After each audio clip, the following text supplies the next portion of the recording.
สมควรแก่เวลานิมนต์พระภิกษุสงฆ์เจริญพรไม่ชีโยคีคุกเข่ากราบพระพร้อมกัน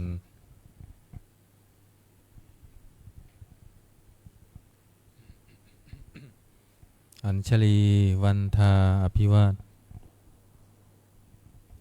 อัญชลีวันทาอภิวาทอัญชลีวันทาอภิวาทอัญชลีวันทาอัญชลีขอโอกาสขออนุญาตครูบาอาจารย์พระมหาเถระพระเถรานุเถระพระมัชฌิมาพระนวากะแม่ชีโยคีในการเป็นต้นเสียงธรรมวัดเย็นในวันนี้เปิดหนังสือสวดมนต์แปลเล่มใหญ่ไปที่หน้าหนึ่ง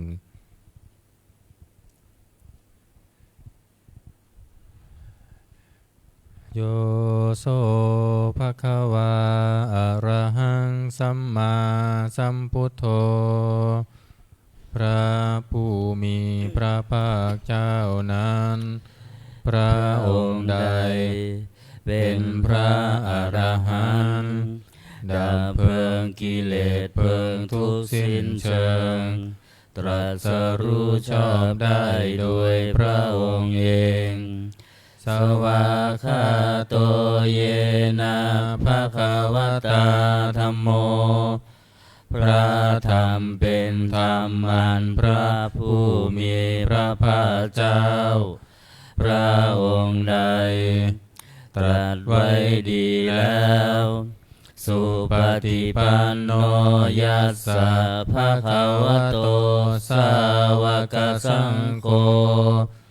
พระสงฆ์สาวกของพระผู้มีพระภาคเจ้าพระองค์ใดปฏิบัติดีแล้ว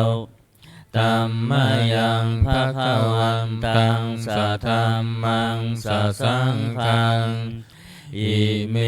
หิสกาเลหิยะถาระหังอาโรปิเต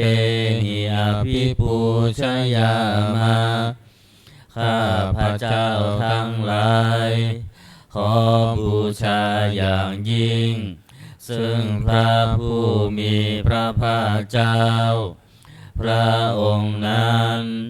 พร้อมทั้งพระธรรมและพระสงฆ์ด้วยเครื่องสักการะทั้งหลายเหล่านี้อันยกขึ้นตามสมควรแล้วสาธุโนพันเตภะคะวาสุจิระปรินิพพุตโตปิข้าแต่พระองค์ผู้เจริญพระผู้มีพระภาคเจ้าแม้ปรินิพพานนานแล้วทรงสร้างคุณอันสำเร็จประโยชน์ไว้แก่ข้าพระเจ้าทั้งหลายปัจฉิมาชนะตานุกรรมปมานาสาทรงมีพระหฤทัยอนุเคราะห์แก่พวกข้าพระเจ้าอันเป็นชนรุ่นหลังอิเมสกาเลทุกขตาปันนากาลภูเตปฏิคันหาตุขอพระผู้มีพระภาคเจ้าจงรับเครื่องสักการะอันเป็นบรรณาการของคนยากทั้งหลายเหล่านี้อัมหากังทีคารตังหิตายะสุขายะเพื่อประโยชน์และความสุขแก่ข้าพระเจ้าทั้งหลายตลอดกาลและนานเทอญอะระหังสัมมาสัมพุทโธภะคะวาพระผู้มีพระภาคเจ้าเป็นพระอรหันต์ดับเพลิงกิเลสเพลิงทุกข์สิ้นเชิงตรัสรู้ชอบได้โดยพระองค์เองพุทธังภคะวันตังอภิวาเทมิ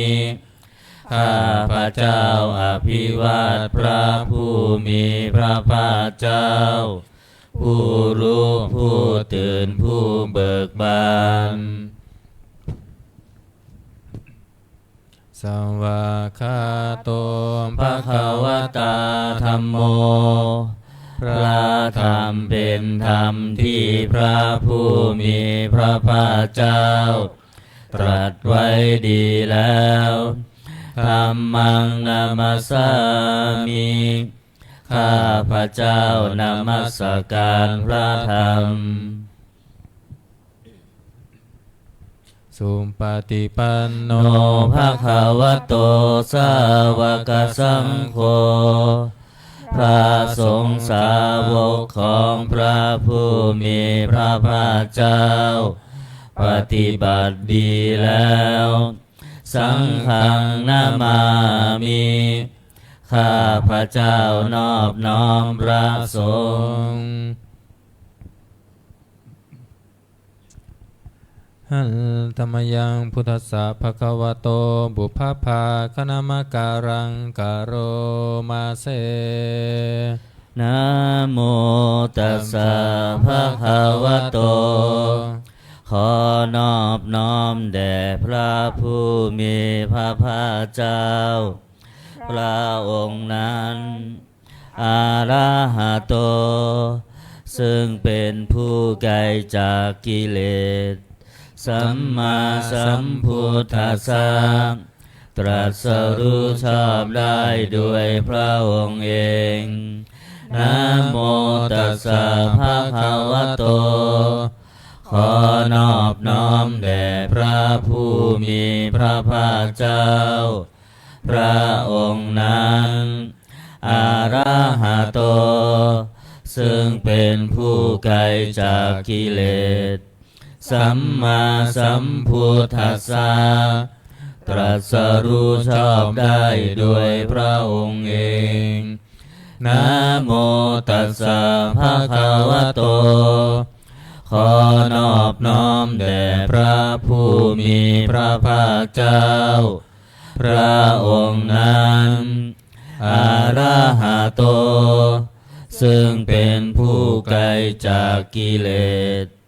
สัมมาสัมพุทธัสสะตรัสรู้ชอบได้ด้วยพระองค์เองเปิดหนังสือไปที่หน้า19ทำวัดเย็น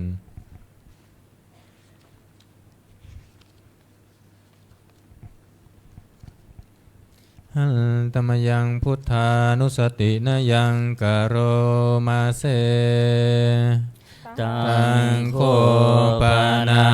ภะคะวันตังเอวังกัลลยา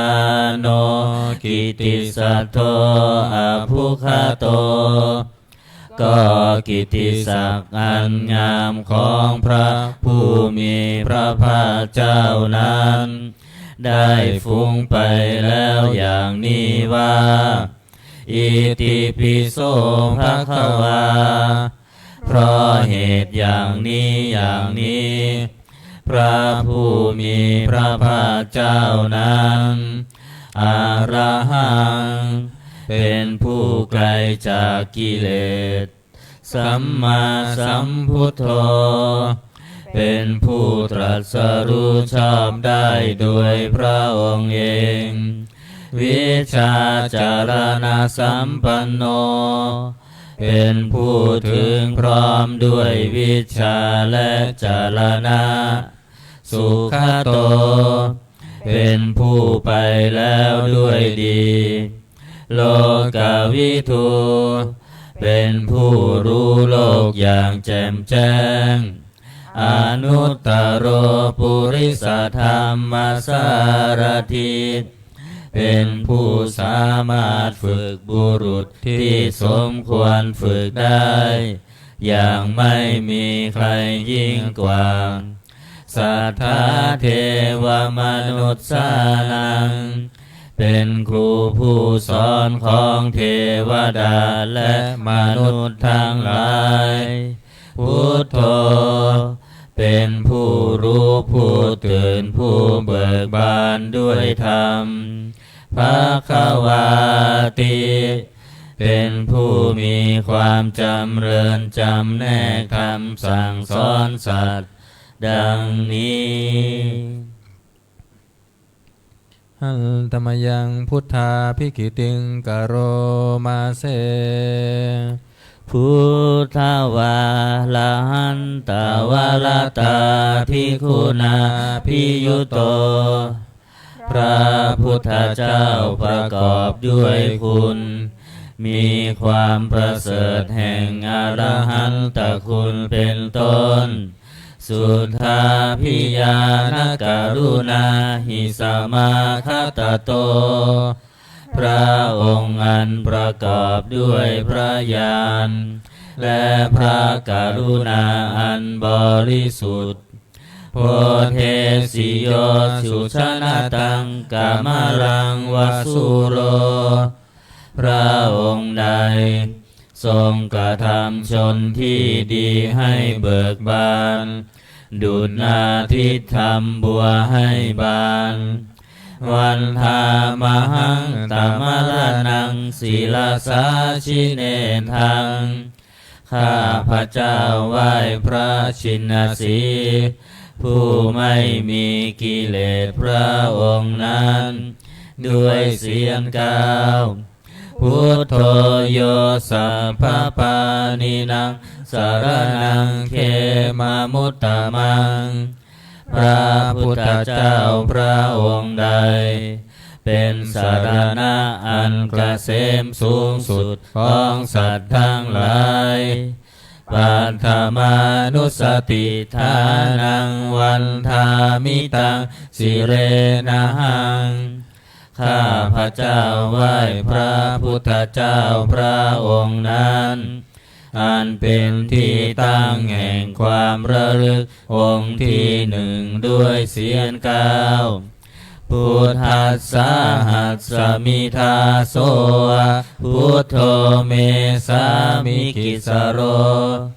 ข้าพระเจ้าเป็นทาสของพระพุทธเจ้าพระพุทธเจ้าเป็นนายมีอิสระเหนือข้าพระเจ้าพุทโธทุกขัสสะคาตาจวิทาตาจหิตาสเมพระพุทธเจ้าเป็นเครื่องกำจัดทุกข์และทรงไว้ซึ่งประโยชน์แก่ข้าพระเจ้าพุทธัสสะหังนิยาเทมิสรีรังชีวิตังจิตังข้าพระเจ้ามอบกายถวายชีวิตนี้แด่พระพุทธเจ้า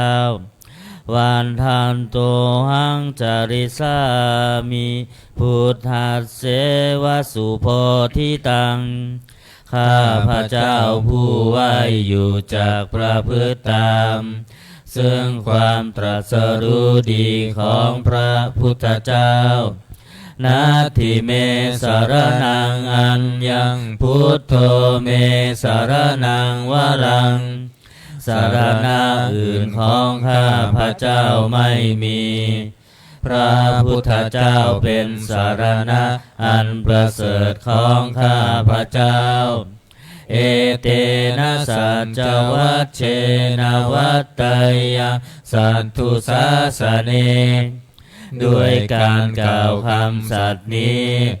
ข้าพระเจ้าพึงเจริญในพระศาสนาของพระศาสดา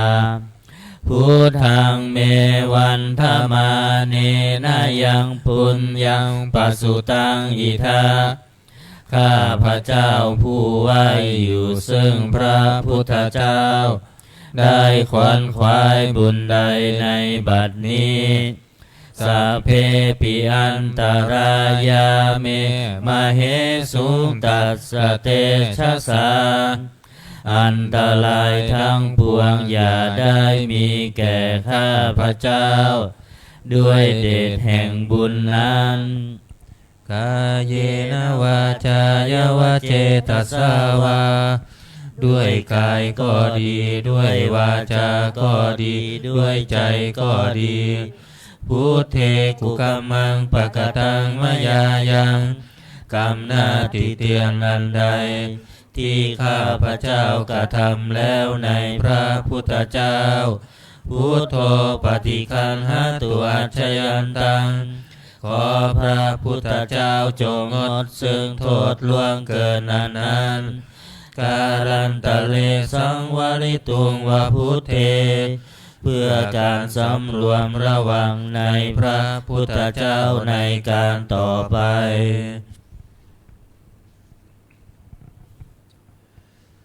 หันธรรมยังธรรมานุสตินะยังกโรมาเสสวาคาโต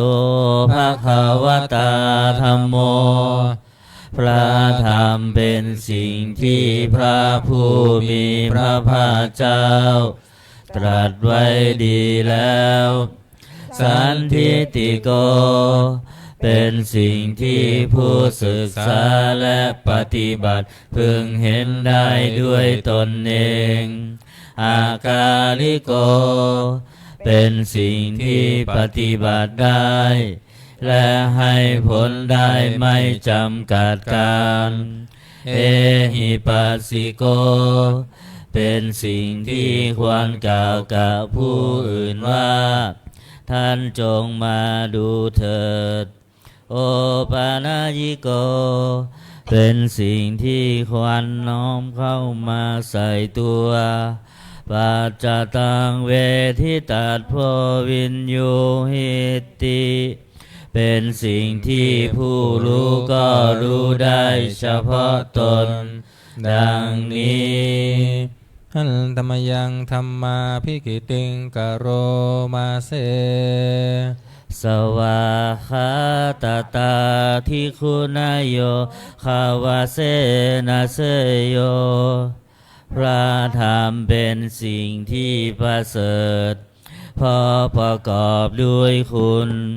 คือความที่พระผู้มีพระภาคเจ้าตรัสไว้ดีแล้วเป็นต้นโยมาคาปากะปริยติวิโมคาเพโทเป็นธรรมมันจำแนกเป็นมรรคผลปริยัติและนิพพานธัมโมกุโลกปัตตนาตถาทาลิธาลีเป็นธรรมทรงไว้ซึ่งผู้ทรงธรรมจากการตกไปสู่โลกที่ชั่ววันธามหังตมหารังวรธรรมเมตัง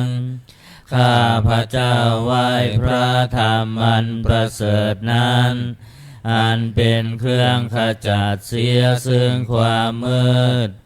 ธัมโมโยสัมภปานินังสารนังเขมมุตตมังพระธรรมใดเป็นสารณะอันเกษมสูงสุดของสัตว์ทั้งหลายทุติยานุสติฐานังวันธามิตังสิเล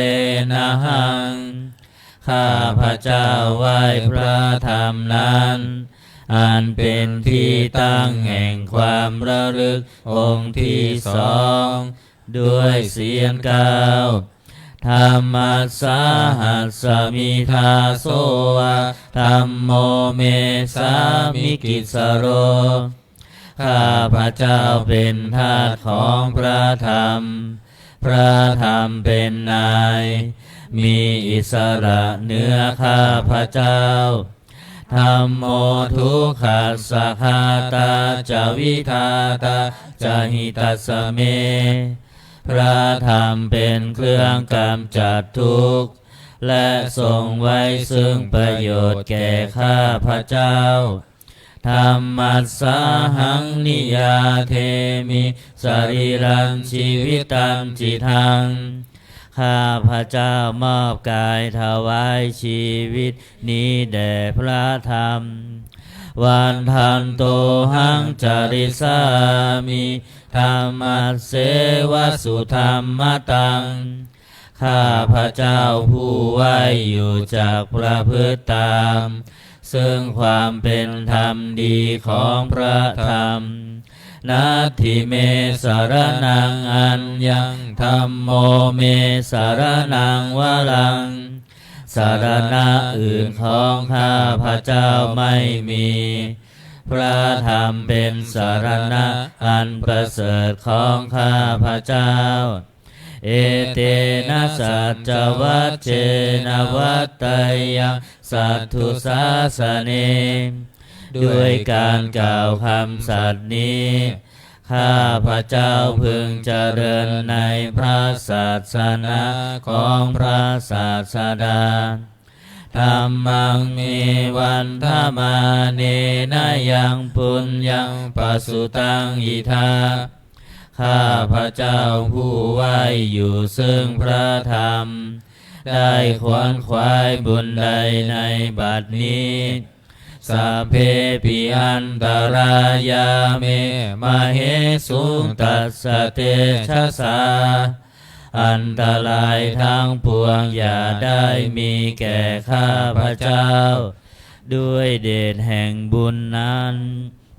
กายเยนะวาจายวเจตสาวา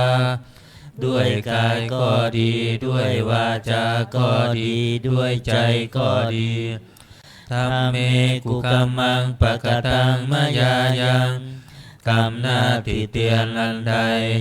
ที่ข้าพเจ้ากระทำแล้วในพระธรรมธัมโมปฏิคันหาตัวชยันตังขอพระธรรมจงงดซึ่งโทษล่วงเกินนั้นกาลันตะเลสังวลิตุงวัฏเม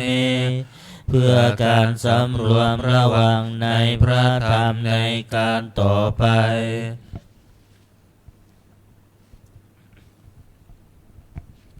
อันธรรมยังสังขานุสตินายังกโรมาเสสุปฏิปันโนภะคะวะโตสาวกสังโฆ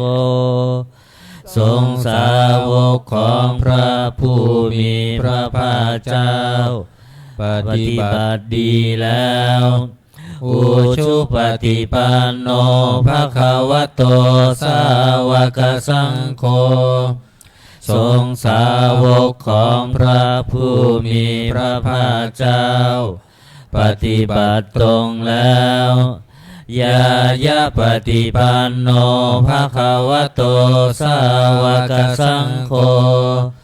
ทรงสาวกของพระผู้มีพระภาคเจ้าปฏิบัติเพื่อรู้ธรรมเป็นเครื่องออกจากทุกข์แล้วสามีจิปฏิปันโนภะคะวะโตสาวกสังโฆทรงสาวกของพระผู้มีพระภาคเจ้าปฏิบัติสมควรแล้วญาติทางได้แก่บุคคลเหล่านี้คือจัตตาริปุริสายุคานิอัตถปุริสบุคลาคู่แห่งบุรุษสี่คู่นับเลี้ยงตัวบุรุษได้8บุรุษเอสะภะคะวะโตสาวกสังโฆนั่นแหละทรงสาวกของพระผู้มีพระภาคเจ้าอาหุนายโยเป็นสงควรแก่สักการะที่เขานำมาบูชาปาหุนายโยเป็นสงควรแก่สักการะที่เขาจัดไว้ต้อนรับทักขินายโยเป็นผู้ควรรับทักษิณาทานอัญชริการณิโยเป็นผู้ที่บุคคลทั่วไปควรทำอัญชลีอนุตตรังปุญญเขตังโลกัสสติเป็นเนื้อนาบุญของโลกไม่มีนาบุญอื่นยิ่งกว่าดังนี้หันธรรมยังสังฆาภิกขิติงกโรมาเสสัทธัมมโชสุปฏิปฏิคุณาทิยุโตพระสงฆ์ที่เกิดด้วยพระสัทธรรมประกอบด้วยคุณมีความปฏิบัติดีเป็นต้น โยธาพิโทอริยบุคคลสังกเสโทเป็นหมู่แห่งพระอริยบุคคลอันประเสริฐ8 จำพวกศีลาทิธรรมปวาลาสยกายจิตโตมีกายและจิตนั้นอาศัยธรรมมีศีลเป็นต้นอันบวรวันธามหังตามาริยานาคานังสุทังข้าพระเจ้าไหว้หมู่แห่งพระอริยเจ้าเหล่านั้นอันบริสุทธิ์ด้วยดีสังโฆโยสัพพปานินังสารนังเขมมุตตมังพระสงฆ์หมู่ใดเป็นสารณะอันเกษมสูงสุดของสัตว์ทั้งหลายตติยานุสติฐานังวันทามิตังสิเลนะหังข้าพระเจ้าไหว้พระสงฆ์หมู่นั้นอันเป็นที่ตั้งแห่งความระลึกองค์ที่3ด้วยเสียงกล่าวสังฆาสาหัสมิทาโสสังโฆเมสามิกิสโรข้าพระเจ้าเป็นทาสของพระสงฆ์พระสงฆ์เป็นนายมีอิสระเหนือข้าพระเจ้าสังโฆทุกขัสสหาตาจวิทาตาจหิตาสเมพระสงฆ์เป็นเครื่องกำจัดทุกข์และทรงไว้ซึ่งประโยชน์แก่ข้าพระเจ้าสังฆาสาหังนิยาเทมิสรีรันชีวิตันจิทังข้าพระเจ้ามอบกายถวายชีวิตนี้แด่พระสงฆ์วันทันโตหังจาริสามิสังฆัสโสปฏิปันนตังข้าพระเจ้าผู้ไว้อยู่จากประพฤติตามซึ่งความปฏิบัติดีของพระสงฆ์นาทิเมสารนังอัญญังสังโฆเมสารนังวลังสารณะอื่นของข้าพระเจ้าไม่มีพระสงฆ์เป็นสารณะอันประเสริฐของข้าพระเจ้าเอเต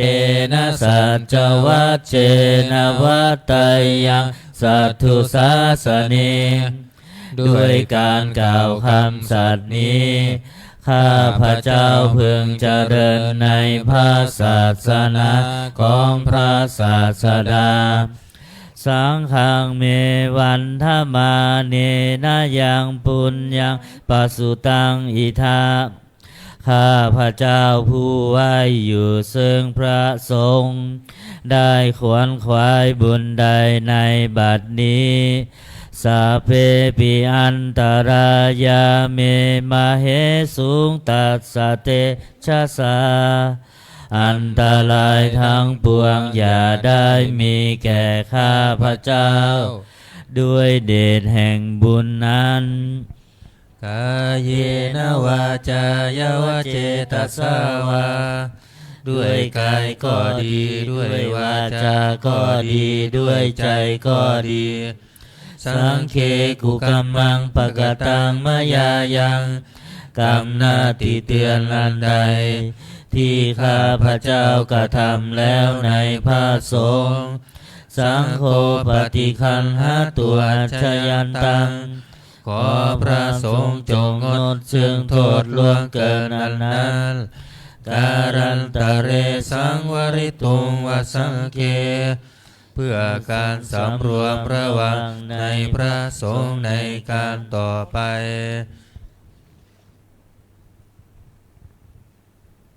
เปิดหนังสือไปที่หน้า38นะโอวาทปาติโมกข์หน้า38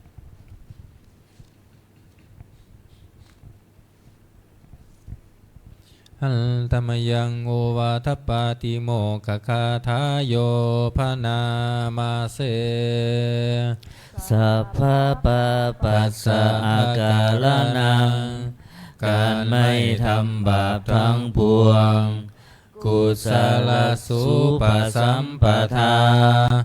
การทำกุศลให้ถึงพร้อมสัจจิตปริโยทปนังการชำระจิตของตนให้ขาวรอบเอตังพุทธานัสสาสนังทำ3อย่างนี้เป็นคำสั่งสอนของพระพุทธเจ้าทั้งหลายขันติปรมังตโปติติฆาขันติคือความอดกลั้นเป็นธรรมเครื่องเผากิเลสอย่างยิ่งนิพพานังปรมังวทันติพุทธาผู้รู้ทั้งหลายกล่าวพระนิพพานว่าเป็นธรรมอันยิ่งนิพพานังปรมังหิปภาชิโตปรูปคาติผู้กำจัดสัตว์อื่นอยู่ไม่ชื่อว่าเป็นบรรพชิตเลยสามโนโหติปรังวิเหทยันโตผู้ทำสัตว์อื่นให้ลำบากอยู่ไม่ชื่อว่าเป็นสมณะเลยอนุปวาโทอนุปคาโตการไม่พูดร้ายการไม่ทำร้ายปาติโมกเขจะสังวโรการสำรวมในปาติโมกข์มัตตัมยุตตาจะพัตตัมสามิงความเป็นผู้รู้ประมาณในการบริโภคปันตัญจะสยนาสนังการนอนการนั่งในที่อันสงัดอาทิจิเตจะอาโยโคความมันประกอบในการทำจิตให้ยิ่งเอตังพุทธานัสสาสนังทำ6อย่างนี้เป็นคำสั่งสอนของพระพุทธเจ้าทั้งหลายเปิดมาหน้า27นะหันธรรมยังอติตาปัจเจเวคณาปาทังพานามาเสอาชมยาอัตปัจเจเวคิตวายังจีวระปริพุตังจีวรใดอันเรานุ่งห่มแล้วไม่ทันพิจารณาในวันนี้ตังยาวะเทวาสิตัสสะปฏิฆาตายาจีวรนั้นเรานุ่งห่มแล้วเพียงเพื่อบำบัดความหนาวอุณหัสสะปฏิฆาตายาเพื่อบำบัดความร้อนดังสมกาสาวาตาตาปะสิลิงสะปะสัมผัสสานังปฏิฆาตายาเพื่อบำบัดสัมผัสนั้นเกิดจากเหลือบยุงลมแดดและสัตว์เลื้อยคลานทั้งหลายยาวะเทวะหิลิโกปินาปฏิชาธนาทังและเพียงเพื่อปกปิดอวัยวะอันให้เกิดความละอายอาชมยาอัตปัจเจเวคิตวายุบินทปาโตปริพุโตบิณฑบาตใดอันเราฉันแล้วไม่ทันพิจารณาในวันนี้โสเนวะทวายะบิณฑบาตนั้นเราฉันแล้วไม่ใช่เป็นไปเพื่อความเพลิดเพลินสนุกสนานนามาทายาไม่ใช่เป็นไปเพื่อความเมามันเกิดกำลังพลังทางกายนามันธนายาไม่ใช่เป็นไปเพื่อประดับนาวิภูสนายาไม่ใช่เป็นไปเพื่อตกแต่ง ยาวะเทวะอิมัสสกายัสสะทิติยาแต่ให้เป็นไปเพื่อความตั้งอยู่ได้แห่งกายนี้ยาปนายาเพื่อความเป็นไปได้ของอัตภาพวิหิงสุปารติยาเพื่อความสิ้นไปแห่งความลำบากทางกายพรหมจาริยานุคาหายาเพื่ออนุเคราะห์แก่การประพฤติพรหมจรรย์อิติปุรานันจะเวทานังปฏิหังคามีด้วยการทำอย่างนี้เราย่อมระงับเสียได้ซึ่งทุกขเวทนาเก่าคือความหิวณวันจะเวทานังณอุปาเทสามิและไม่ทำทุกขเวทนาไม่ให้เกิดขึ้นยาตราจะเมภวิสติอนวัชชตาจะภาสุวิหารโรจาติอันหนึ่งความเป็นไปด้วยสะดวกแห่งอัตภาพนี้ด้วยความเป็นผู้หาโทษมิได้ด้วยและความเป็นอยู่ด้วยผาสุขด้วยจากมีแก่เราดังนี้อาชมยาอาปัจเจเวคิตวายังเสนาสนังปริภุตังเสนาสนะใดเราใช้สอยแล้วไม่ทันพิจารณาในวันนี้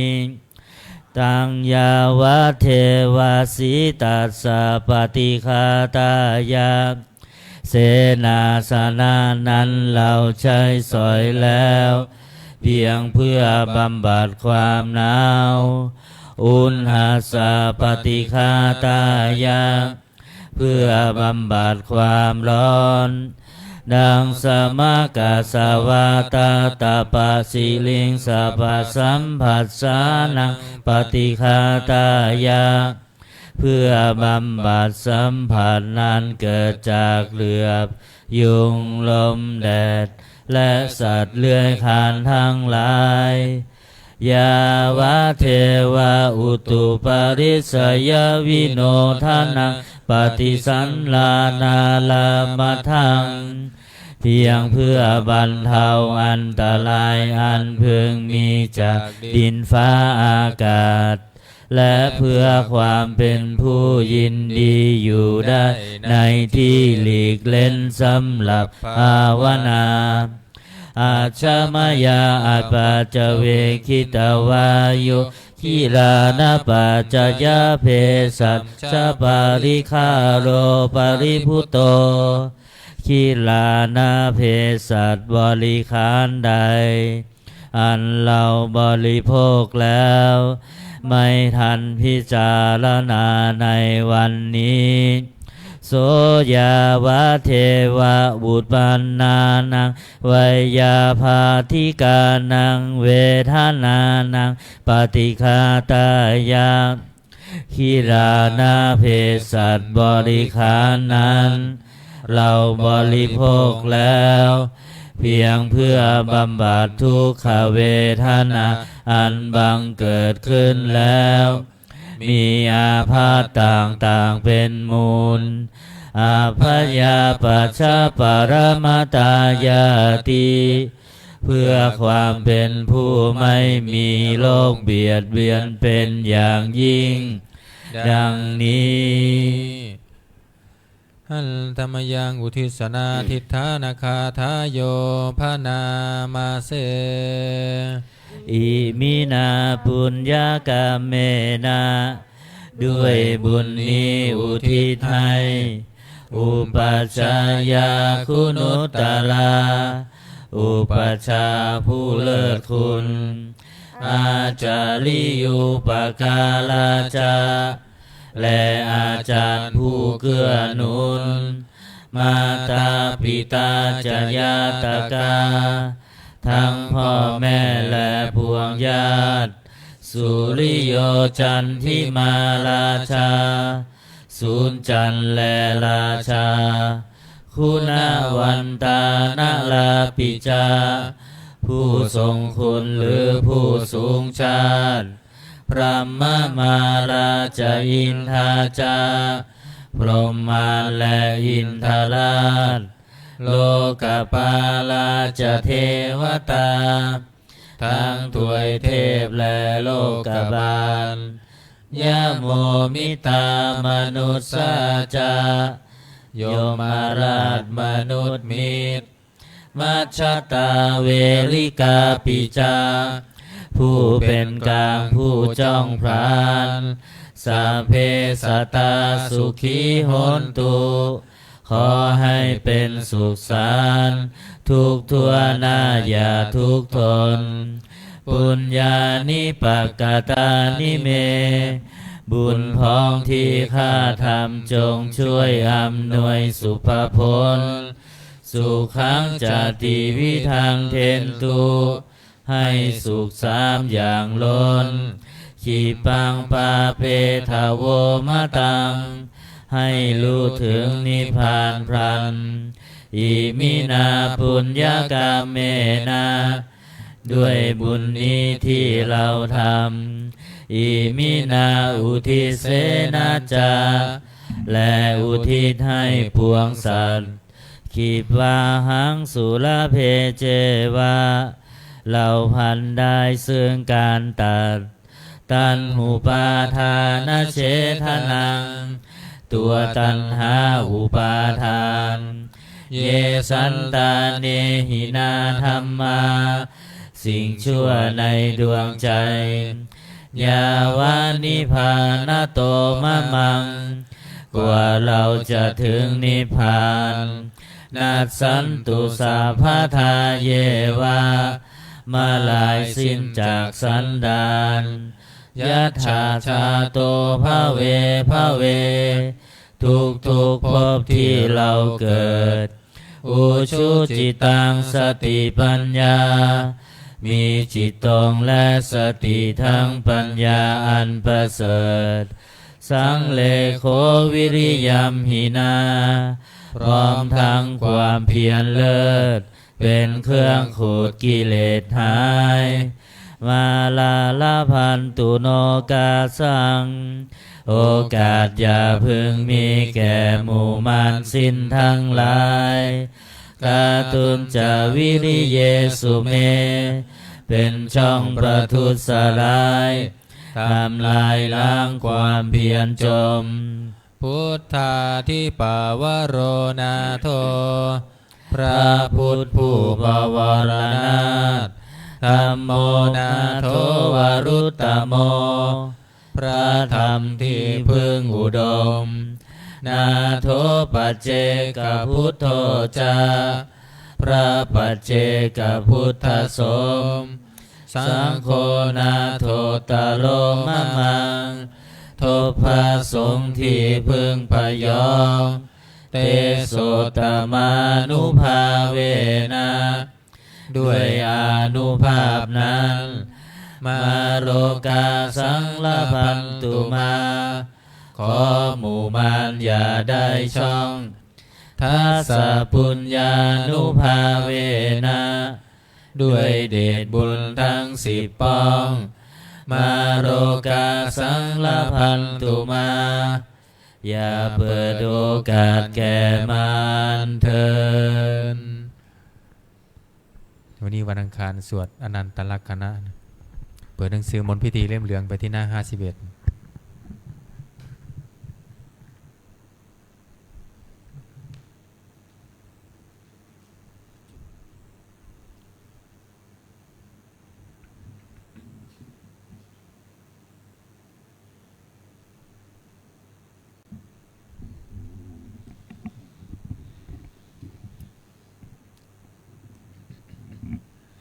นะโมตัสสะภะคะวะโตอะระหะโตสัมมาสัมพุทธัสสะนะโมตัสสะภะคะวะโตอะระหะโตสัม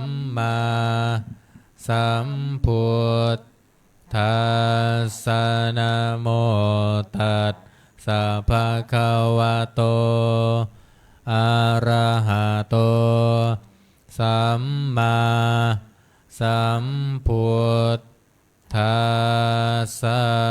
พุทธังสรณังคัจฉามิธัมมังสรณังคัจฉามิสังฆังสรณังคัจฉามิทุติยัมปิพุทธังสรณังคัจฉามิทุติยัมปิธัมมังสรณังคัจฉามิทุติยัมปิสังฆังสรณังคัจฉามิตติยัมปิพุทธังสรณังคัจฉามิตติยัมปิธัมมังสรณังคัจฉามิตติยัมปิสังฆังสรณังคัจฉามิเปิดไปหน้า55นะโมอะระหะโตสัมมาสัมพุทธัสสะมะเหสิโนนะโมอุตตมะธัมมัสสะสวะคาตัสเสวะเตนิธานะโมมหาสังฆัสสะปิวิสุทธาสีลาทิฏฐิโนนะโมโอมาตยารัตทัสสะรัตนัตตยัสสะสาธุกังนะโมโอมัคคาติตัสสะตันสะวันทุนตยัสสะปินะโมการะปัมภาเวนาวิคัตฉันตุมปัฏฐวานะโมการะนุภาเวนะสุวัตถิโหนตุสัพพทานะโมการะสเตเชนาวิธิหิโหมิเตชวาเปิดไปหน้า93อนันตลักขณสุตตัง93บทขัดไม่ต้องว่าตามยันตังสัตเตหิทุกเขนะเยยังอนันตลักขณังอันตวาทาตสัญญานังสัมมาเทววิโมจนังสัมพุทโธตังปกาเสสิทิฏฐสัจจานโยคินังอุตตริงปฏิเวทายาภาเวตุงญาณมุตตมังยันเตสังทิฏฐธรรมานังญาเนนุปปริคตังสัมภาสเวหิจิตตานิวิมุนจิงสุอาเสสโตตถาญาณานุสาเรนะสาสนังกาตุมิจฉตังสาธุนังอันทสิทธัทังตังสุตันตังพระนามาเส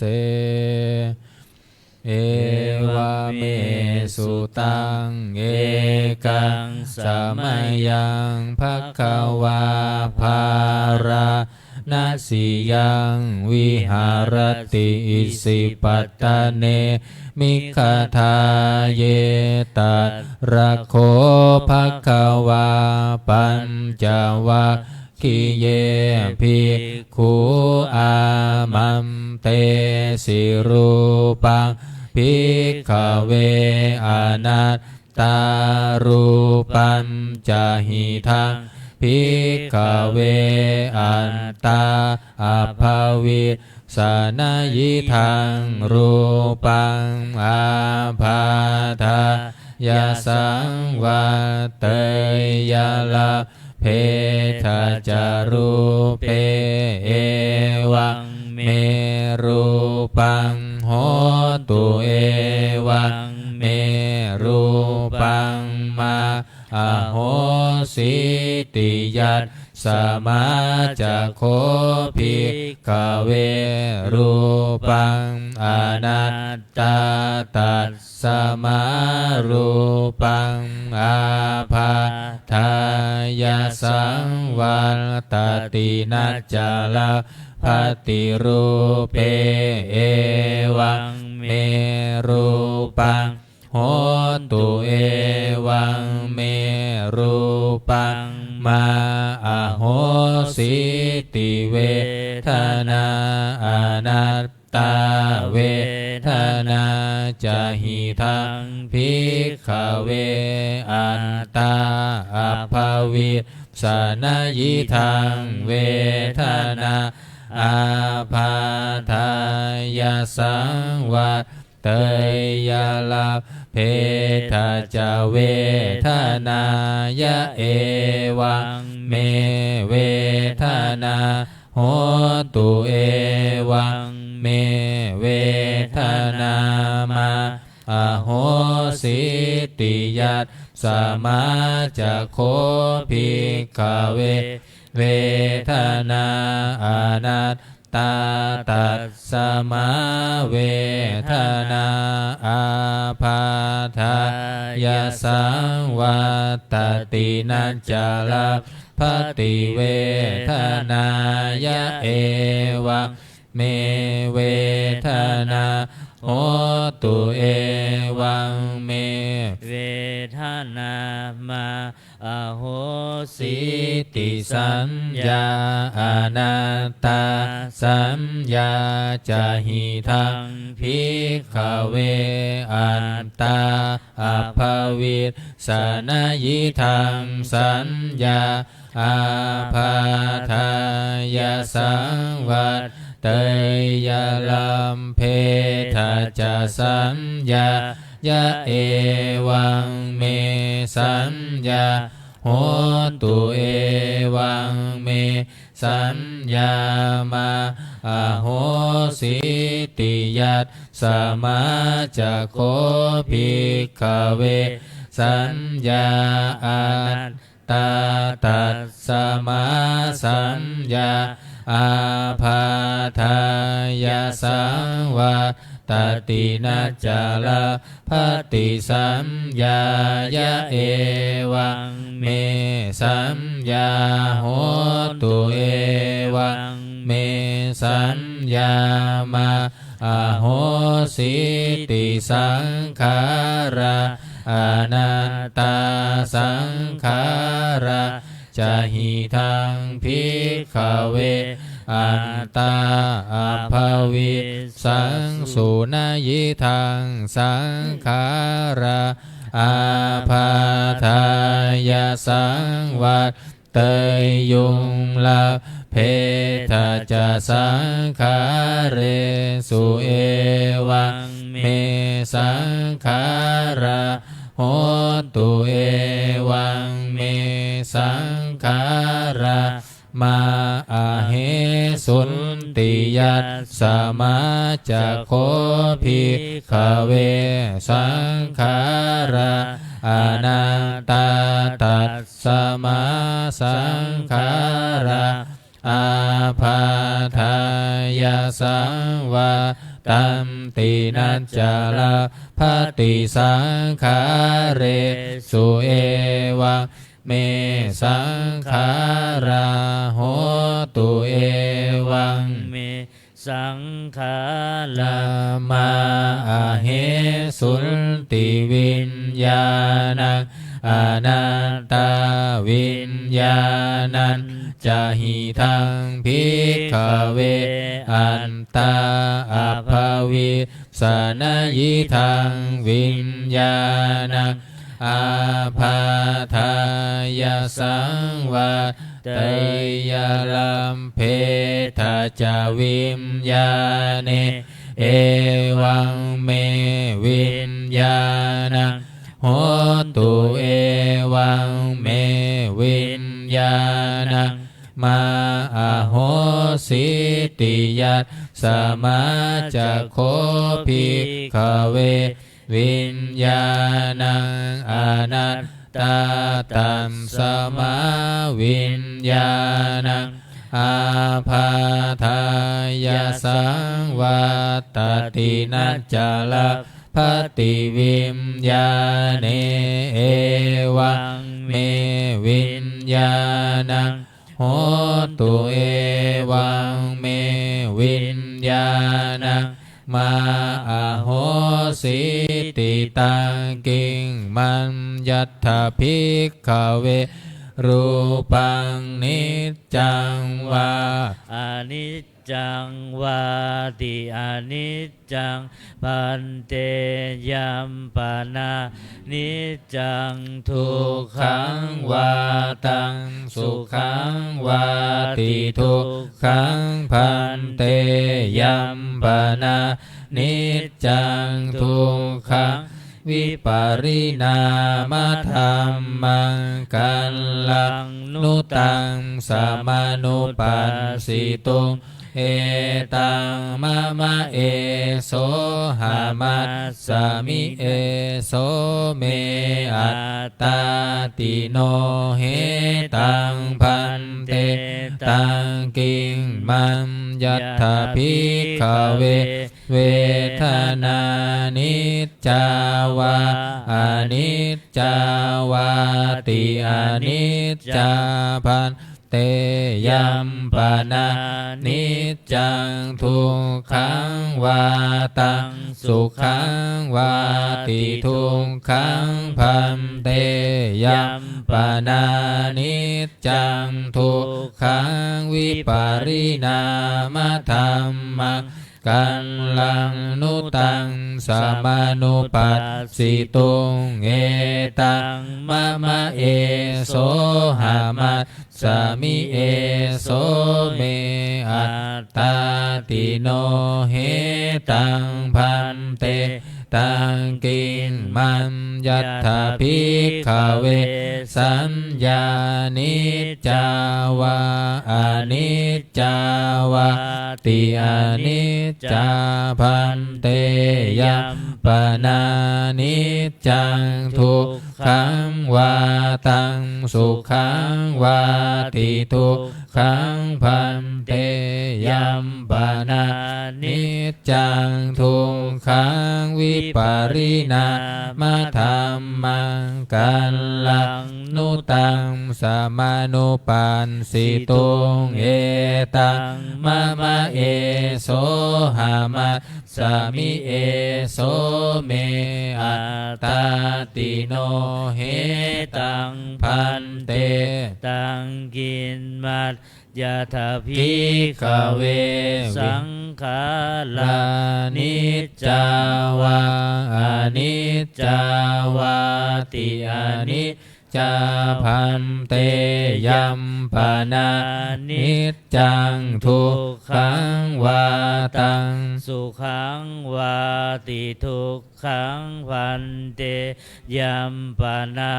นิจจังทุกขังวิปาริณา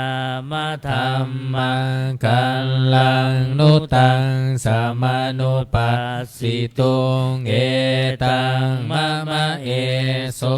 หามัสสามิเอโสเมอัตตาติโนเหตังพันเตตังกิงมัญญัตถภิกขเววิญญาณังนิจจังวาอนิจจังวาติอนิจจังพันเตยัมปนานิจจังทุกขังวาตังสุขังวาติทุกขังพันเตยัมปนานิจจังทุกขังวิปาริณามธรรมังกัลลังนุตังสามานุปัสสิตุงเอตังมะมะเอโสหามัสสามิเอโสเมอัตตาติโนเหตังพันเตตัสสมาติหาภิกขเวยังจินจิรูปังอติตานาคตปัญจุปันนัง อัจฉัตตาวาพหิมทาวาโอลาลิกังวาสุขุมังวาหินังวาปณิตังวายันทุเรสันติเกวาสัมพังรูปังเนตังมะมะเนโสหามัตสามินะเมโสอัตตาติเอวะเมตังยัตถาภู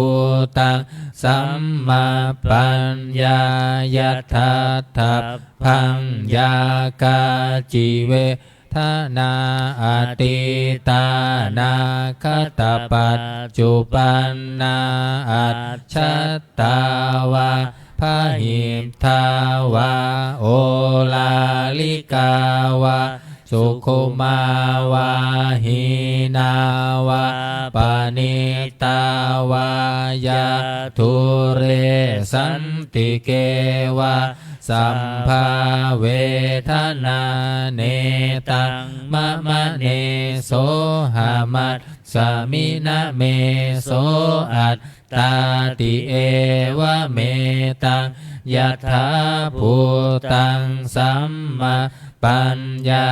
ยัตถาทัพพังยากาจิสัญญาอติตานาคตปัจจุปันนาอัจฉัตตาวาพหิมทาวาโอลาลิกาวาสุขุมาวาหินาวาปณิตาวายาทุเรสันติเกวาสัมภาสัญญาเนตังมะมะเนโสหามัตสามินะเมโสอัตตาติเอวะเมตังยัตถาภูตังสัมมาปัญญายัตถาทัพพังเยเจจิสังขาราอติตานาคตปัจจุปันนาอัจฉันตา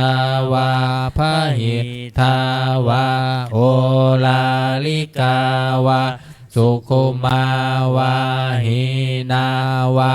ปณิตาวาเยทุเรสันติเกวาสัมภายรังคาราเนตังมะมะเนโสหาหามั มั ต สสามินะเมโสอัตตาติวะเมตังยัตถาภูตังสัมมาปัญญา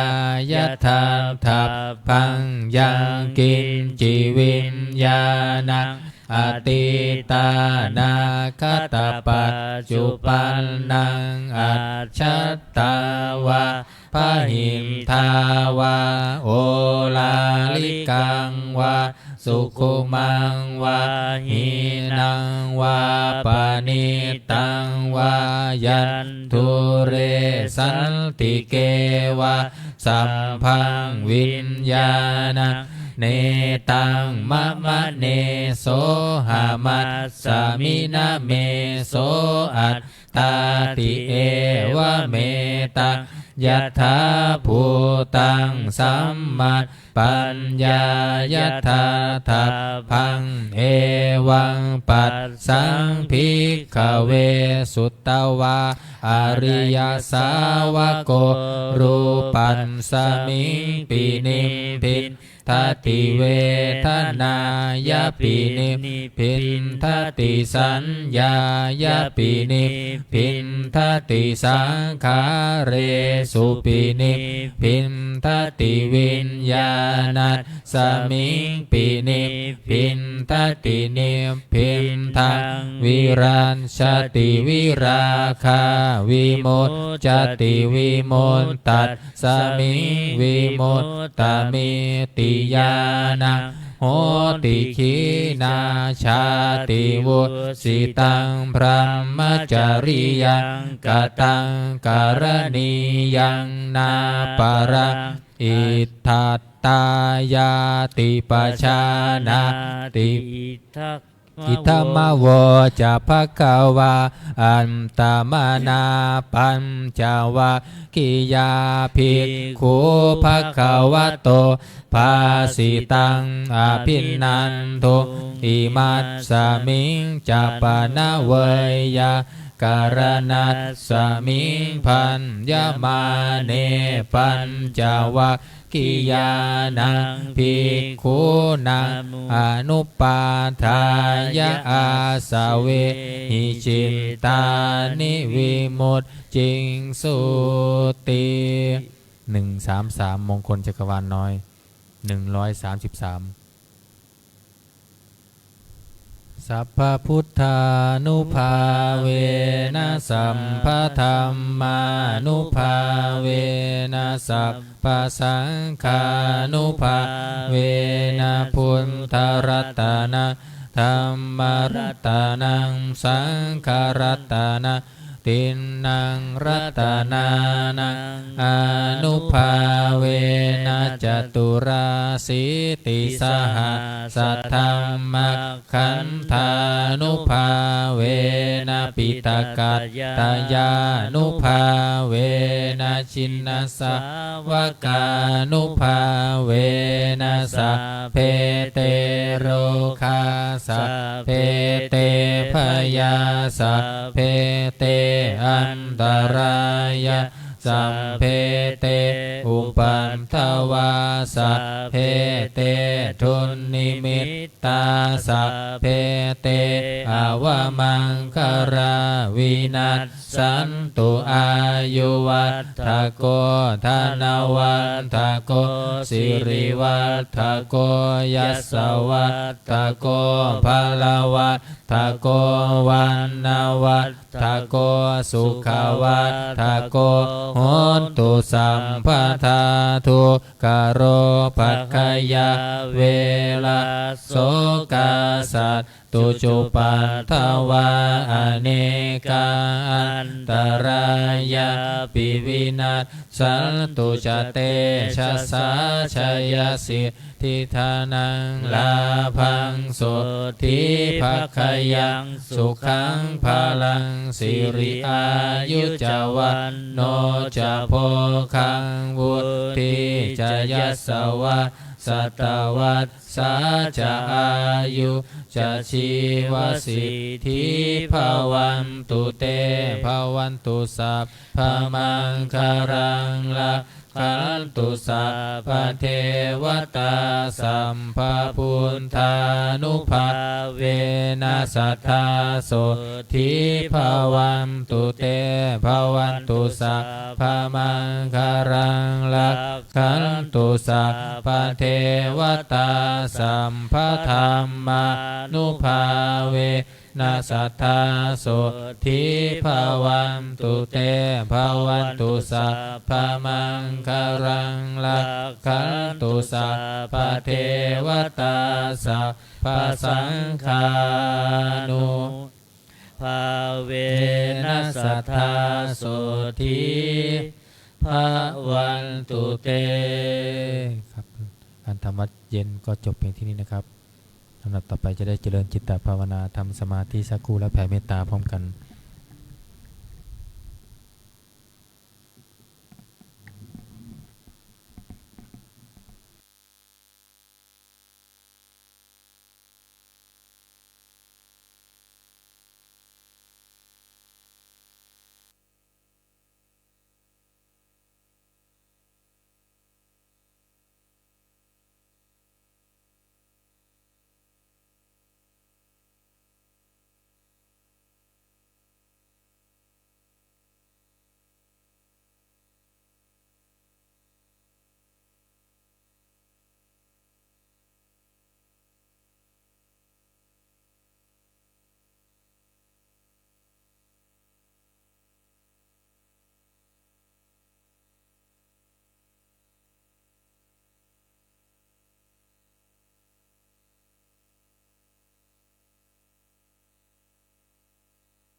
มควรแก่เวลา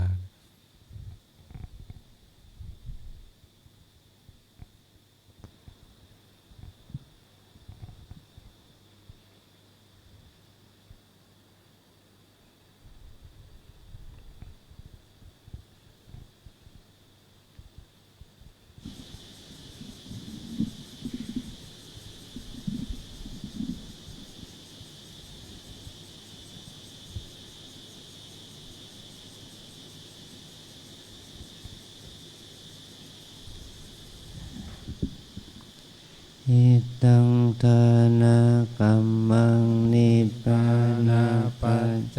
โยโหตุโนนิจังอิตังศีลกัมมังนิพพานาปัจจโยโหตุโนนิจังอิทังภาวนากัมมังนิพพานาปัจจโยโหตุโนนิจังยังกินจิกุสาลังกันตัมพังกัมมังสัพเพหิอัมเหหิกาตังปุญญังโนอนุโมทันตุสุนันตุโพนโตเยเทวะอัสสมิงฐาเนอาทิกาตาทิกายุกาสัตตาหนตุสัมเพสัตตาสุขีอาตานังปาริหารันตุมาตาปิตาสุขิตาหนตุทุกขาปามุนจันตุสัมเพยตากาสุขิตาหนตุทุกขาปามุนจันตุสัมเพอาย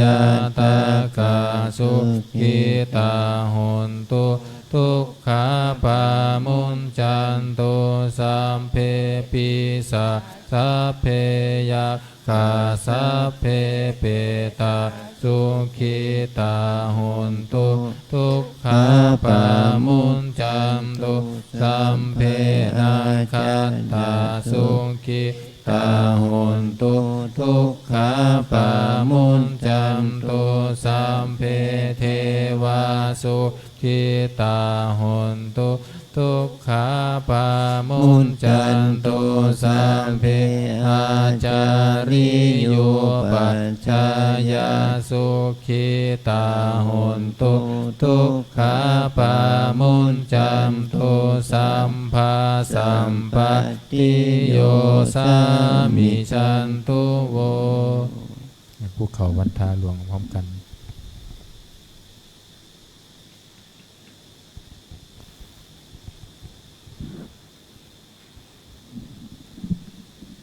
วันตามิพุทธังสัพพะเมวะโตสังฆามัฏฐาเมพันเตวันตามิธัมมังสัพพะเมวะโตสังฆามัฏฐาเมพันเตวันตามิสังฆังสัพพะเมวะโตสังฆามัฏฐาเมพันเตวันตามิคารุงอุมปัชฌายอาจาริเยสัพพะเมวะโตสังฆามัฏฐาเมพัมเตวัมทามิกัมมัฏฐานังสัมภะเมวะโต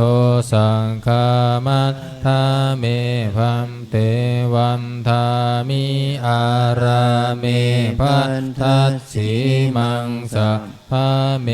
วะโตสังฆามัฏฐาเมพันเตวันทามิเจติยังสัมพังสัมภัทธาเนสุป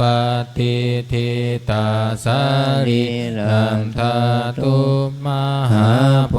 ธิพุทธารูปังสักกาลังสันทานาคาโลเกเทวะโลเกพรหมโลเกชัมพุทิเปลังกา ทิเปสารีระธาตุโยเกสะธาตุโยอะระหันตะธาตุโยเจติยะคันทะกุทิงจตุราสิติสหัสเสธัมมะคันเทสัพเพสัมปาทะเจติยังอหังวันตามิสัพพะโสอัญชลีวันทาอภิวาทอัญชลีวันทาอภิวาทอัญชลีวันทาอภิวาทอัญชลีวันทาอัญชลี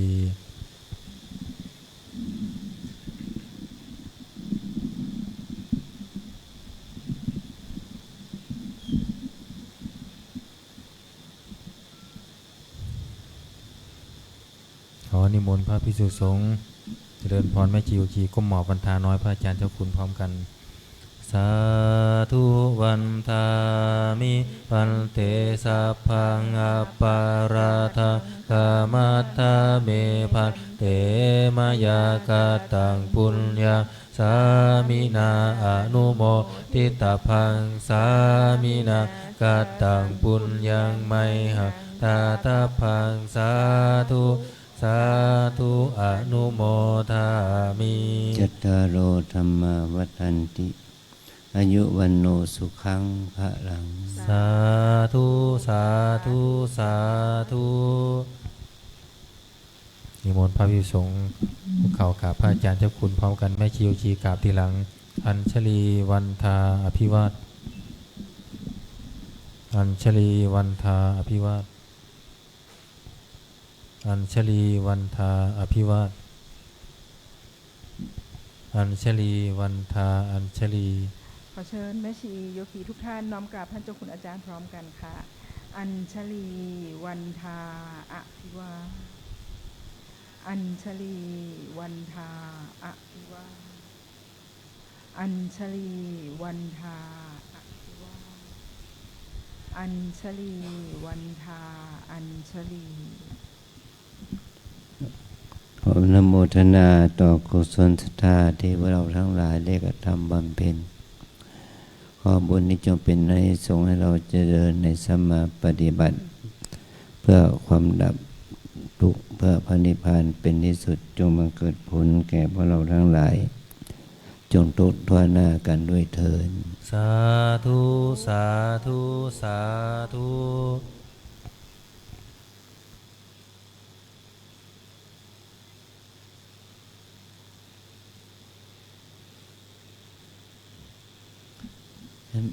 เห็นตัวปวกไหมตัวปวกลูกเห็นไหมมันมาจากไหนล่ะ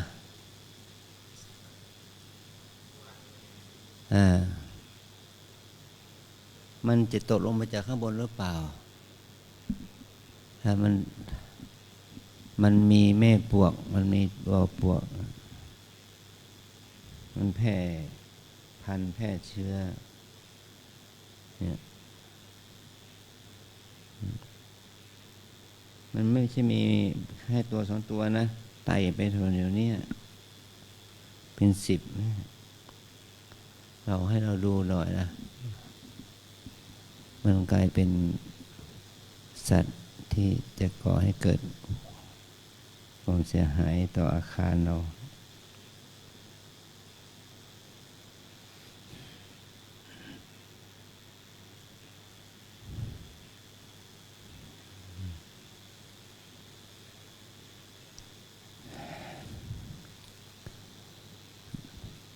แม้นว่าตัวโบสถ์ของเราเนี่ยจะทำด้วยไม้สักแต่มันก็ยังมีตัวปลวกเข้ามานะเนี่ยมันก็ว่ามันรังมันแตกรังมันตกหรือเปล่า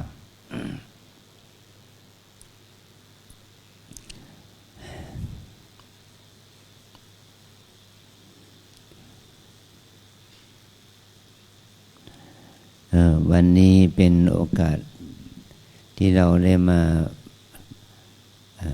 ทำวัดเย็นสวดมนต์เย็นกันเพื่อเป็นสิ่งที่ถ้าเราเมื่อเราได้ทำวัดเย็นเรายังมีคำแปลเนาะเราสวดมนต์ยังรู้ความหมายเราสวดมนต์ด้วยรู้ความหมายมันก่อให้เกิดตัวปัญญา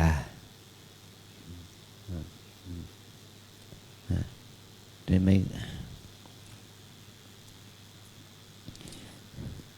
สมัยก่อนเราก็ท่องนะโมตัสสะภะคะวะโตอะระหะโตสัมมาสัมพุทธัสสะเด็กๆก็ท่องพ่อแม่ปู่ย่าตายายก็ท่องแต่เราท่องไม่ดีด้วยไม่รู้ความหมายของนะโมแต่เรามาสวดมนต์เช้าสวดมนต์เย็นเนี่ยธรรมเช้าธรรมเย็นเรารู้ความหมายแล้วนะโมแปลว่าถ้าเป็นภาษาไทยว่านะโมแปลว่าขอนอบน้อมขอนอบน้อมตัสสะภะคะวะโตซึ่งพระผู้มีพระภาคผู้ทรงพระมหากรุณาธิคุณพระองค์นั้นตัสสะแปลว่านั้นภะคะวะโตแปลว่าผู้พระภควาเนี่ยแปลว่าพระพุทธเป็นชื่อของพระพุทธเจ้าที่มีพระคุณคือว่ามีพระมหากรุณาธิคุณอะระหะโตเป็นพระอรหันต์พระอรหันต์แปลว่าผู้สมควรแก่การเคารพสักการะและผู้ที่ไม่มีกิเลสสัมมาสัมพุทธัสสะเป็นผู้ที่มีปัญญาตรัสรู้ชอบได้โดยพระองค์เองนี่คือหมายความว่าเราท่องนะโมเนี่ยเราได้ท่องน้อมคุณของพระพุทธเจ้าสามอาการนะหมายถึงว่าพระมหากรุณาธิคุณมาจากคำว่าภควโตอรหะโตเป็นพระบริสุทธิ์ที่คุณเป็นพระอรหันต์ผู้ไม่มีกิเลสสัมมาสัมพุทธัสสะเป็นพระปัญญาที่คุณเพราะพระองค์มีปัญญาตรัสรู้ชอบได้โดยพระองค์เองเราท่องนะโมสามจบก็เท่ากับท่องพระพุทธคุณสามนะพระคุณสามอาการ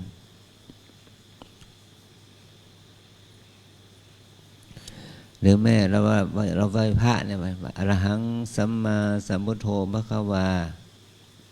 อรหังสัมมาสัมพุทโธภควานี่ศัพท์เนี่ยอรหังสัมมาสัมพุทโธภควานี่ก็มีการน้อมถ่อพระคุณสามอาการอรหังแปลว่าผู้ไม่มีกิเลสผู้หมดจดผู้ไม่มีกิเลสสัมมาสัมพุทโธเป็นผู้มีตรัสรู้ชอบได้โดยพระองค์เองภควาเป็นผู้ทรงไว้ซึ่งความมหากรุณาเนี่ยแล้วชั้นไปอีกพุทธังภควันตังอภิวาเทมิข้าพเจ้าขออภิวาทพระพุทธเจ้าพระองค์นั้นที่มีพระคุณสามประการคือ1เป็นพระอรหันต์2เป็นผู้ตรัสรู้ชอบได้โดยพระองค์เองสัมมาสัมพุทโธ3ก็คือภควาเป็นผู้ที่มีพระมหากรุณาธิคุณเราท่องด้วยใจเราก็รู้ความหมายนี่ถือว่าเป็นการสร้างมหากุศลและจิตให้เกิดขึ้นในตัวเรานะมาทำไมสวดมนต์ถึงมีอานิสงส์มากเพราะว่าถ้าเราสวดมนต์อย่างรู้ความหมายมีการสวดมนต์อย่างมีสติมีสมาธิมีปัญญารู้ความหมายของบทสวดมนต์น้อมที่เราสวดมนต์ไปเพื่อน้อมนึกถึงคุณของพระพุทธเจ้าพุทธคุณ3พุทธคุณ9หรือพุทธคุณ56พุทธคุณ9ก็เหมือนกับว่าท่องอิติปิโสจนถึงภควาเป็นพุทธคุณ9และพระพุทธคุณ56เนี่ยก็นับไปตามอักขระอิติปิโสนั่นแหละแม้นอิติปิโสภะคะวานะนับไปทีละคำทีละคำละคำจนถึงภะคะวาพุทโธภะคะวา จนถึงพุทโธภความี56อักษรนะอิติปิโสภะคะวาเนี่ยไล่ไปตามลำดับมี56ตัวอักษรนะเรียกว่าพุทธคุณ56คุณพระพุทธเจ้ามี56นะอย่างนี้นะแล้วมีพระพุทธคุณ108อีกต่างหากนะมีขยายความไปแล้วแต่ท่านนักปราชญ์บัณฑิตท่านจะมีการ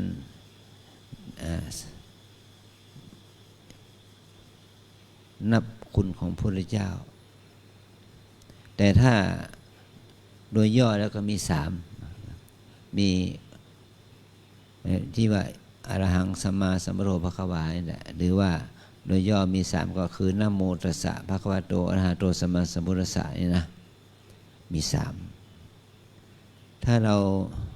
ท่องจบเราจะได้ไม่ต้องลาสิกขานะเนี่ยหลวงพ่อจรัญท่านบวช1 พรรษาแต่ท่านไปเรียนกรรมฐานเนี่ยท่านไปเรียนกรรมฐานแล้วจะศึกละจะศึกแล้วหลวงปู่ครูบาอาจารย์ท่านได้ถามหลวงพ่อจรัญว่าท่องนะโมจบหรือยังนะโอ้ยทำไมไม่จบล่ะท่องจนคล่องปากอยู่เนี่ยนะโมตัสสะภะคะวะโตอะระหะโตสัมมาสัมพุทธัสสะบอกว่านั่นมันจำได้แต่มันไม่จบหมายถึงว่าใจไม่เข้าถึงพระพุทธคุณอย่างแท้จริงหลวงพ่อท่านก็มาพิจารณาถึงคำสอนก็มาปฏิบัติกรรมฐานทั้งสมถะภาวนาวิปัสสนาภาวนา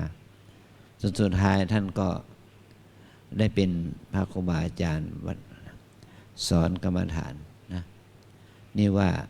ท่านจะท่องจบไม่จบไม่รู้เนาะแต่ท่านก็อยู่ได้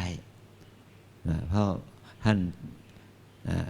ได้คำสอนของครูบาอาจารย์ว่าคุณท่องนะโมจบหรือยังอย่างนี้นะคือก็เหมือนคำว่าให้เราปฏิบัติภาวนาเพื่อให้พระคุณ3 ประการนี้เข้าถึงใจเราให้เรามีเมตตากรุณาให้เรามีปัญญารู้รูปรู้นามของรู้ไตรลักษณ์รู้รูปรู้นามให้เรามีความบริสุทธิ์แห่งจิตว่าถ้าเกิดกิเลสอกุศลเกิดขึ้นก็ให้เราละอกุศลนั้นให้ได้เนี่ยถ้าเราละอกุศลที่เกิดจากจิตที่มีอารมณ์กระทบถึงจิตแล้วเราละอกุศลนั้นได้เรามีปัญญารู้เท่าทันกิเลสได้แล้วก็มีความเมตตากรุณต่อตัวเองและมีความเมตตากรุณต่อเพื่อนร่วมโลกนะพระสงฆ์องค์เนรศรัทธาญาติโยมในวันนี้วันเรามีนักปฏิบัติอยู่มีทั้งชาวต่างประเทศชาวไทยที่เป็นผู้หญิงแล้วก็พระเนรอุบาสกรวมกันแล้วมีโยคีอยู่ในว่าเราปฏิบัติธรรมอยู่เนี่ย102 รูปคน102 รูปคนนะไม่รวมกับพระเนรประจำไม่รวมกับแม่ชีโยคีประจำนะเรามีผู้ปฏิบัติอยู่102 รูปคนบางวันในช่วงวันวิสาขะเรามีมันมากกว่าเนาะมีเมื่อขึ้นมาเป็น100มีเป็นร่วมพร้อมขึ้นร่วมมีร่วมมาบวชมาปฏิบัตินี่เป็นร่วม200 คน300 คนเพราะว่าพวกเรานั้นได้มีความศรัทธาเริ่มใสในพระรัตนตรัยในพระพุทธเจ้าในพระธรรมพระสงฆ์ด้วยความศรัทธาในพระรัตนตรัยนี่นะเพราะว่าการที่เราได้น้อมนึกถึงพระคุณของพระพุทธเจ้าทั้ง3 ประการนี้เราจะไม่มีความหวั่นไหวเพราะว่าในองค์คุณของพระโสดาบันได้ว่า บุคคลที่เป็นพระโสดาบันเนี่ยที่เป็นพระอริยเจ้าชั้นขั้นต้นเนี่ยว่าหนึ่งเริ่มใส่ในพระพุทธเจ้าโดยไม่หวั่นไหวสองเริ่มใส่ในพระธรรมยังไม่หวั่นไหวสามเริ่มใส่ในพระสงฆ์ยังไม่หวั่นไหวสี่มีศีลห้าสมบูรณ์มีศีลห้าสมบูรณ์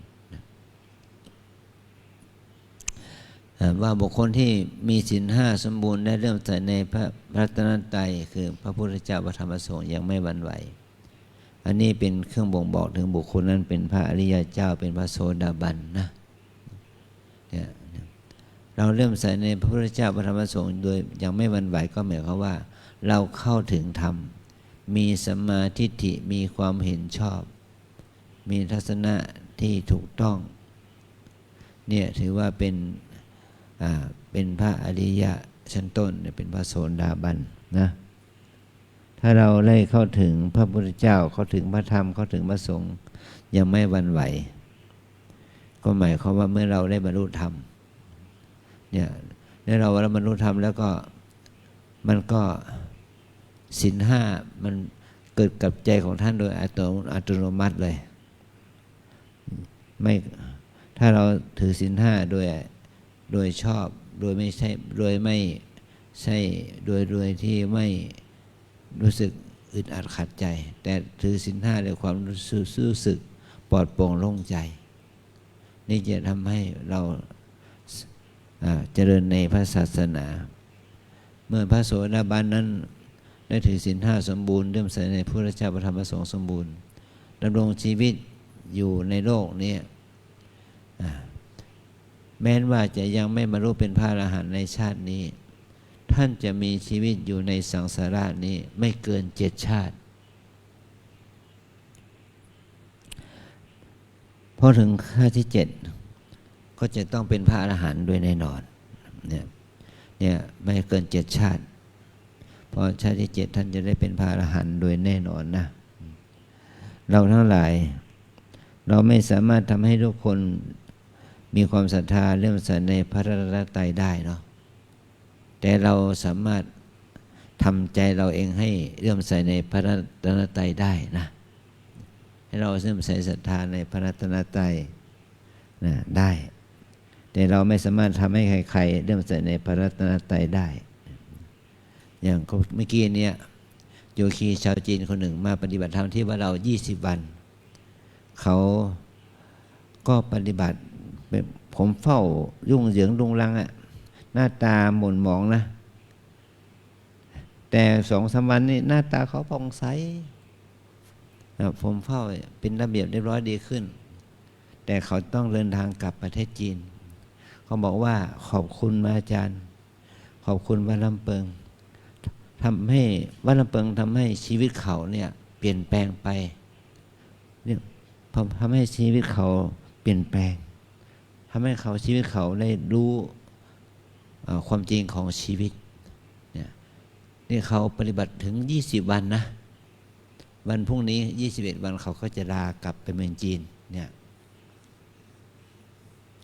ทำไมนะบวชให้ถึง20 วันเนาะบวชให้ถึง1 เดือนนะเนี่ยได้ตั้งใจปฏิบัติให้จริงๆจังๆจนถึงปฏิบัติให้ได้วันหนึ่ง12 ชั่วโมงให้ได้อย่างนี้นะอันนี้ก็จะทำให้การปฏิบัติทำนั้นทำให้เขาศรัทธาเลื่อมใสในพระพุทธศาสนาศรัทธาเลื่อมใสในตัวเขาเองว่าจิตใจเขาเปลี่ยนแปลงนะชีวิตเขาเปลี่ยนไปในทางที่ดีเขาจึงขอบคุณหลักปฏิบัตินะเนี่ยเราก็มีความชื่นใจนะว่าลูกศิษย์มาปฏิบัติธรรมที่บ้านเราเนี่ยเขาเริ่มใสเขาเข้าถึงพระพุทธเจ้าพระธรรมพระสงฆ์ด้วยใจของเขาเองนี่แหละเป็นเครื่องบ่งบอกถึงความมีคุณค่าแม้ว่าประเทศจีนเขาเป็นประเทศที่ปกครองโดยระบบคอมมิวนิสต์เนี่ยสังคมนิยมคอมมิวนิสต์เนี่ยแต่เขาก็ยังมีโอกาสมาปฏิบัติธรรมเนาะชาวพุทธที่ในประเทศจีนนะที่มีในทะเบียนนั้นท่านเขาบอกว่ามีประมาณ300 ล้านคนนะ300 ล้านคนแล้วก็ ทั้งชาวพุทธที่มีในประเทศในเอเชียเราไทยพม่าเขมรลาวเวียดนามศรีลังกาอะไรอย่างนี้นะมีทั้งหมดประมาณ500 ล้านคนแต่จำนวน500 ล้านเนี่ยมีคนมาปฏิบัติธรรมที่ว่าเรานี่แค่100เนาะ102 คนเท่านั้นเองเนาะในวันนี้นะในวันนี้หรือว่าเป็นยอดคนนะพระใหม่ให้เป็นยอดคนให้ได้นะให้ตั้งใจปฏิบัตินะโยมนะโยคีนะโอกาสที่เราจะได้ปฏิบัติธรรมมันยากถ้าได้ปฏิบัติแล้วก็ได้เข้าได้ขัดเกลาตัวเองแล้วจะทำให้ชีวิตเราเปลี่ยนแปลงไปเมื่อกี้นี้ดูสิทธิ์ที่บวชที่อุปสมบทในปี 2552 เขาพาเพื่อนๆมาเป็นศิษย์เก่านะมาหาอาจารย์4 คน4 คนเนี่ยเป็นแล้วก็แต่ละคนเขา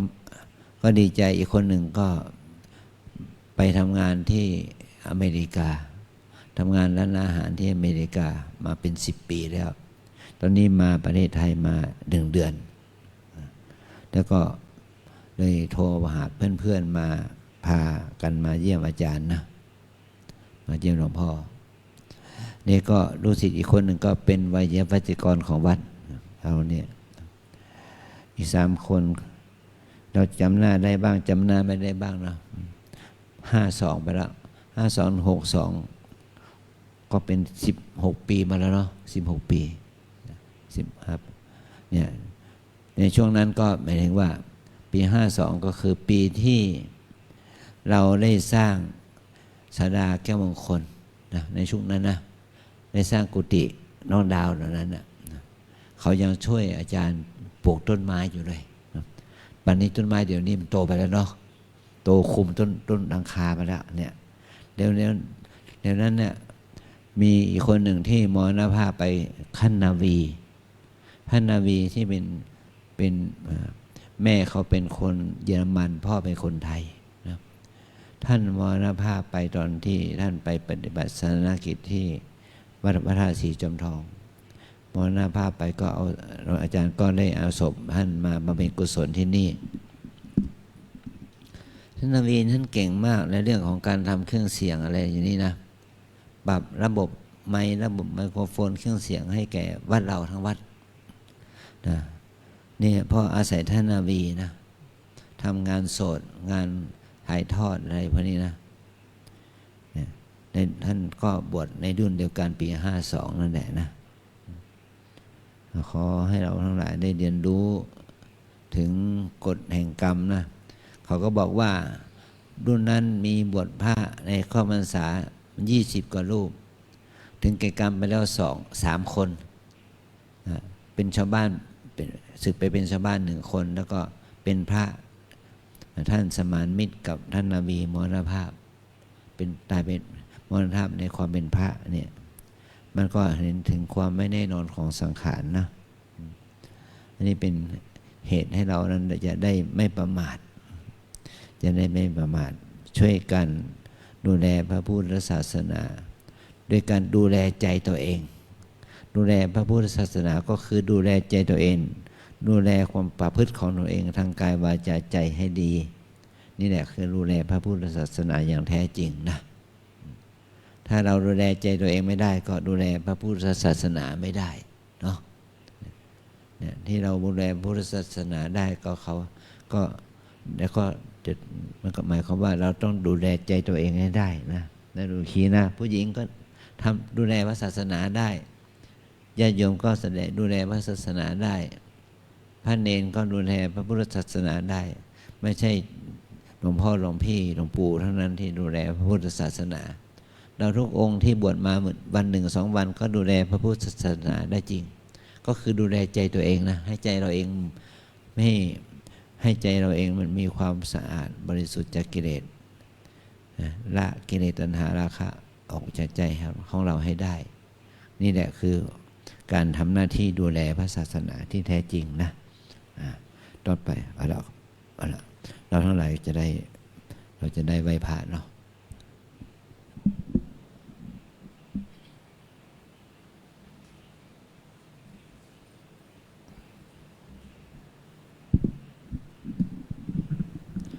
อะระหังสัมมาสั สั ม มพุทโธภะคะวา พุทธัง ภะคะวันตังอภิวาเทมิ สวากขาโต ภะคะวะตาธัมโมธัมมังนามัสสามิ สุปฏิปันโน ภะคะวะโตสาวกสังโฆ สังฆั ฆั ง งนามามิ